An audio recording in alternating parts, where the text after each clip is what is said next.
Myself Mitali Rai. Today I will be with you for the next 30 minutes and today we will be covering control panel bearings.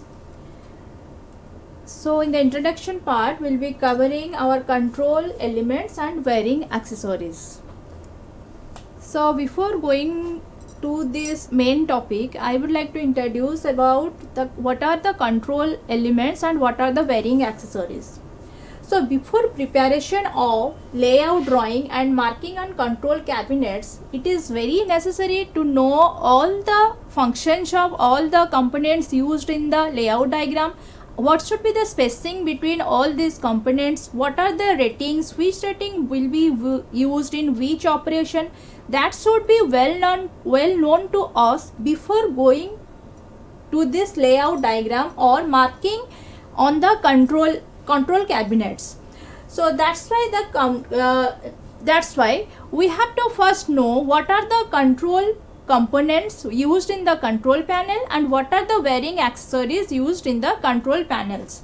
So generally the control components are used to monitor, protect and control the operation of loads. Okay, that means what are the uses of control components? They generally monitor what are the functions going on, and they protect in case of, that means they will give the safety, they will provide safety to the loads, and they will control the operation of the loads. In case of necessity, they will control the operation to protect the damages of the loads.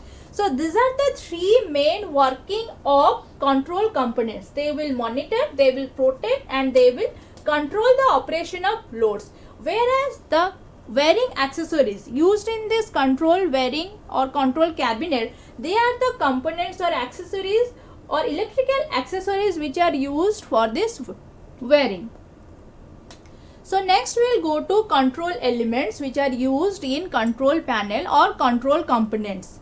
The first, that this is isolating switch, next push button switch, next is indicating lamp, next is MCB, contactors, fuse, electromechanical relays, thermal overload relays, rectifiers, limit switch, control transformer and panel meter. Panel meter means under this it will be studying voltmeter and ammeter. So next, this one is isolating switch. So what is this isolating switch? Isolating switch is a manually operated mechanical switch which isolate or disconnects a circuit which are connected with it from the supply system as and when required. It should be normally operated at off-load condition. That means when during operation, if any overload or overcurrent flow will in case of overcurrent and over voltage, this isolating switch will isolate some portion of the system from the rest of the portion in off-load condition, and this is a manually operated switch. That means we have to operate it manually. So when it will disconnect or isolate the required portion from the rest of the portion, it will not interrupt the operation of the other components present in the system. This is the working of this isolating switch, and the main thing is it operates at off-load condition. So next is push button switch. So push button switch is a simple push switch mechanism for making or breaking the circuit as and when required. It is made out of hard plastic or metal.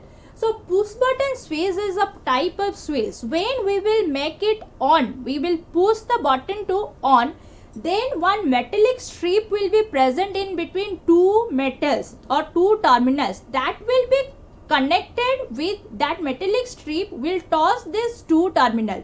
So it will get a closed circuit path and the current will start flowing and the operation will start. So when again we will press that push button switch, means to make it off, then that strip will disconnected from that two metals. In that case, now the current will not flow in the circuit and that will be disconnected. And this push button switch is made up of hard plastic or metal and an indicating lamp. One indicating lamp is also present there to give the indication when it is on or whether it is on or whether it is off. This is about our push button switch. And this push button switch, the types are, there are different types of push button switch that may be normally closed NC type or normally open NO type push button switch. So next is indicating lamp. Indicating lamp, generally it is a low voltage filament or neon or LED lamp. It is used to indicate the indications of the supply or of the operation, that may be when it is on or when it is off, when it fails or when it trips out. All this indication will be given by this indicating lamp, and it is available in different size and different color, and the wattages are also different. And generally it is fitted in the front side of the control panel so that it will be visible to us, and we can generally get the idea about the operational condition of the system, whether it is operating or whether it is on or whether it is off or it will trips out. All these indications can be got from this operation of indicating lamp. So next is MCB. MCB, the full form is miniature circuit breaker. It is one type of circuit breaker. Already we know our isolating switch, that was our first component. So this operation is same. What is the difference? It is an electromechanical protective device which protect an electrical circuit from short circuit and overload. When one short circuit occur or earth fault occur or over voltage condition occur, then this MCB will automatically, it will disconnected, it will turns off. That means what is the difference? Isolating switch, in isolating switch, that will isolate one part of the system from the other part in off condition. But MCB, it will trips out the whole system. It will trips out the whole system, not a portion of system, and it is in on condition. So what will happen here? When it trips out, the whole system will be off. The whole system will not work. And here, when the current will be more than the limit or rated current, in that case it will trip out. So this is the working of our MCB, which is known as miniature circuit diagram. These are the diagram you can see in control panels, the MCBs. So next is fuse. So fuse is a protective device. It will protect the total system from the fault, that may be over voltage, over current or any type of fault. So what is this fuse? Generally this fuse is connected in series with the live wire, and it is, what is the characteristics of this fuse? It is a low cost device. It has low melting point. It has high resistivity. It has low resistivity and high conductivity. So what will happen when excess amount of current will flow? When excess amount of current will flow, as it has low melting point, it will melt out. So when it will melt, it will be automatically disconnected from the circuit. So as it is connected in series with the live wire, so automatically the current will not flow to the system or rest of the system. And in that case, the total system can be protected from any types of fault. This is the working of our fuse. Generally, this fuse is made out of tin, zinc, lead like materials, and it is very low cost, and once it will break down, again it needs maintenance. Okay, that's why generally low cost devices are taken as the fuse. So next is contactors. A contactor is an electrically controlled double break switch used for switching on or off the electrical circuit, similar to a relay with higher current rating. It is controlled by a circuit which has a much lower power level than the switch circuits. That means the contactor acts operate like a relay, but what is the difference? Suppose in one case many number of heaters are connected in series. So what will happen there? When it will run continuously for a long time, it will be get heated and more heat will be generated. So what will happen there? So this conductor, this conductor will be automatically de-energized from the system, and that power will be transferred to a high power capacity, the motor which will having a high power rating. So in that case, automatically the system can be protected from any types of fault. So this is the working of contactor. Generally what happens here, so here it works on electromagnetic principle. So when the current will flow, the electromagnetic induction will take place and automatically the armature will start moving. That means it will shifted from one power level to another power level, and it can protect from damage of the equipments or the system. So this is the working principle of contactor, and the main parts of contactor, there are main three parts are present in contactor. One is the enclosure, and one is electromagnetic coil, and one is poles. Enclosure, electromagnetic coil and poles. So from this electromagnetic coil and pole, the electromagnetic induction principle will occur and magnetic field will be created and shifting of armature will take place, and in this way we can protect the system from any types of fault. So next is electromagnetic relay. Next is electromagnetic relay. Electromagnetic relays are electrically operated switches used to control a high power circuit accessories using low power signal. Okay, so it is used to protect the high power circuit using a low power signal. So what happens here? So here the electrical control signal that may be AC or DC, that will pass through the terminal of relay, and when it will pass through the terminal of relays, one mechanical pulling force will be created. One mechanical pulling force will be created, and that will make the electrical contacts between the relays. That will make the electrical contacts between the relays. So here it is written, when an electrical current passes through its coil, it produces a magnetic field that activates the armature to make or break the connection. So that will be activated and the connection will be breakdown. When connection will be breakdown, now the current will not pass through the circuit, and in this way with the rest of the system can be protected from the fault. So these are the protecting devices. Next is thermal overload relay. So what is this thermal overload relay? So thermal overload relay, thermal means the temperature or heat. So suppose any system will run for a long time, then the heat energy will be generated. So when the heat will be more, so in that time this thermal overload relay will operate. Generally this thermal overload relay operate in normally closed condition. So it is a thermally operated electromechanical device that protects motor from overheating and overloading.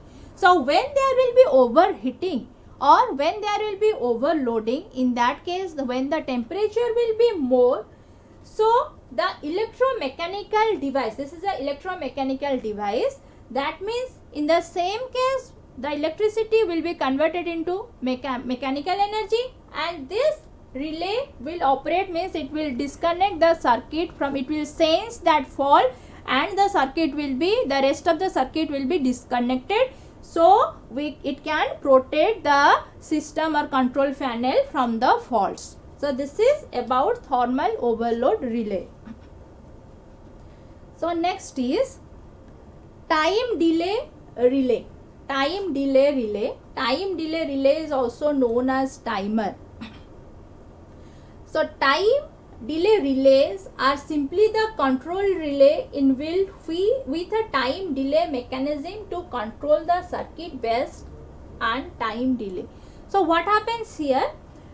In time delay relay or timers, there is a condition, means we can set the time before to make the circuit on or to make the circuit off. We can set the time limit. That means after this interval of time, the circuit will be automatically off or the circuit will be automatically open.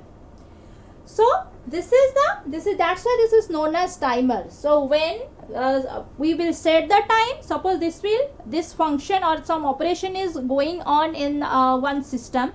After this, automatically the heating will be more, means overheating will occur or overloading will be occur. So in that case, we can set the time so that after particular time interval, it can automatically off. Similarly, the reverse, it can automatically off. So in this way, we can protect our circuit. This is one type of safety device also.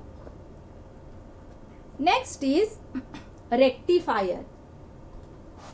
Rectifier is a static device consists of one or more diodes that converts alternating current AC to direct current.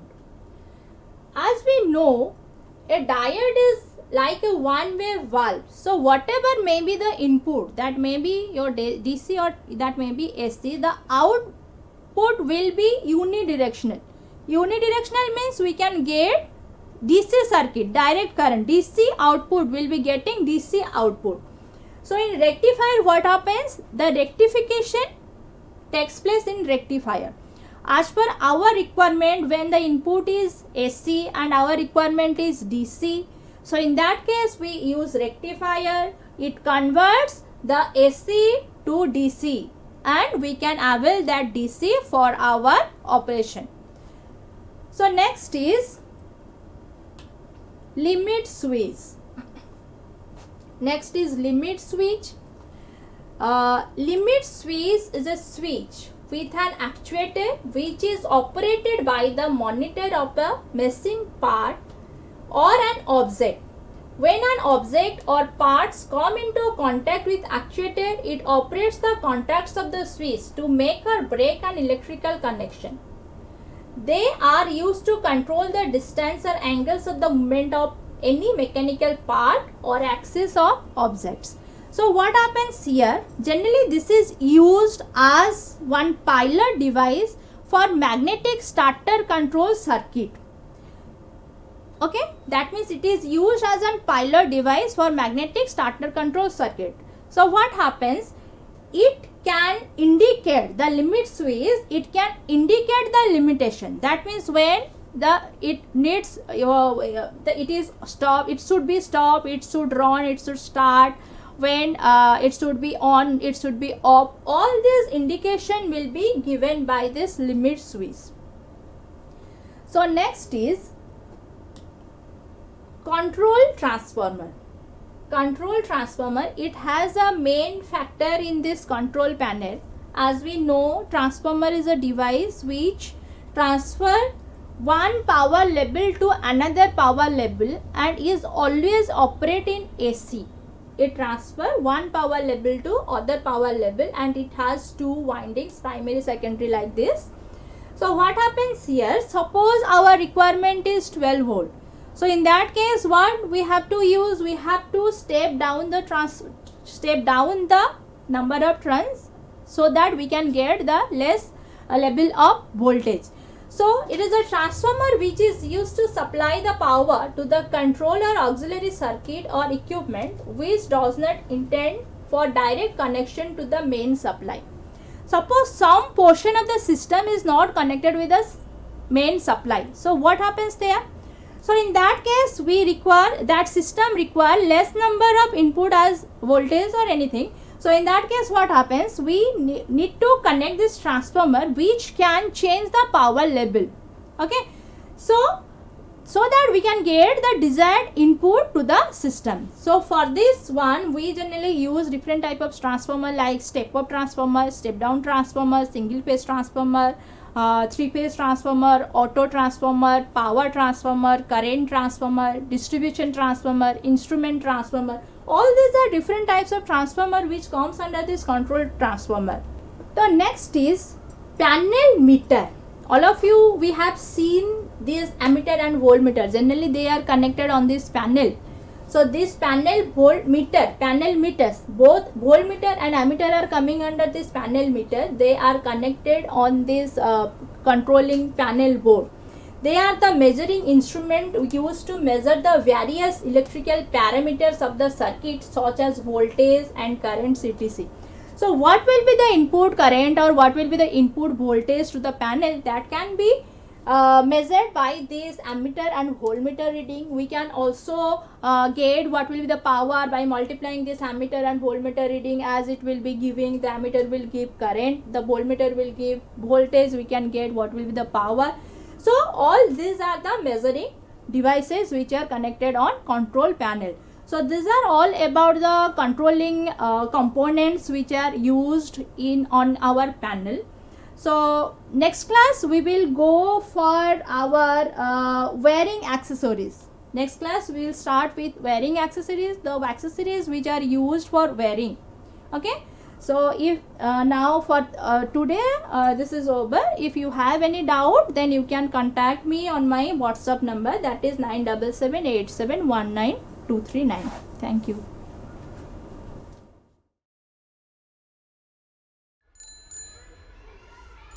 School छोड़े हुए 2 साल हो गए यार, अभी तक college का नामो निशान नहीं है। कम से कम फेल हो जाते तो स्कूल में ही रहते। सही बोल रहा है यार तू, यहाँ तो रोज़ रोज़ बाप के डंडे खाने पड़ते हैं। एक तरफ बाप और एक तरफ किस्मत, दोनों तरफ से तो डंडे पड़ रहे। ज़िंदगी तो ख़त्म सी लग रही है। ज़िंदगी का तो पता नहीं, लेकिन ये मूंगफली ज़रूर ख़त्म हो गई है। ये ले, लास्ट है। देख देख,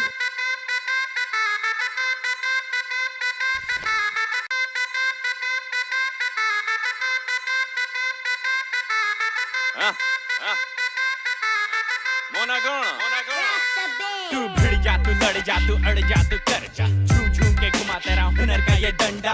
नहीं है तो पकड़, नहीं है घुमाकड़, अगर मगर मकर तू तो टक्कर का है बंदा। तू गिरेगा, तू फंसेगा, तू रुकेगा, चल बेटा, कोशिश करने वालों की ना हार नहीं होती। तू भिड़ जा, तू लड़ जा, तू अड़ जा, तू कर जा, झूम झूम के घुमा तेरा हुनर का ये डंडा।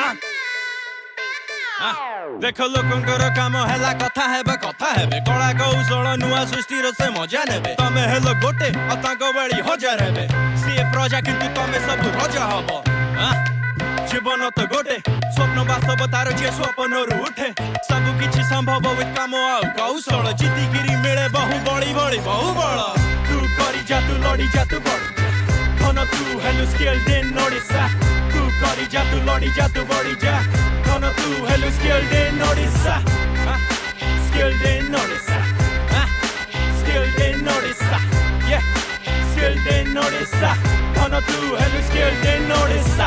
दुनिया वाला तू मिला तो ये खोलेगी, तराजू पे ये तोलेगी, हर मौके पे ये टोकेगी।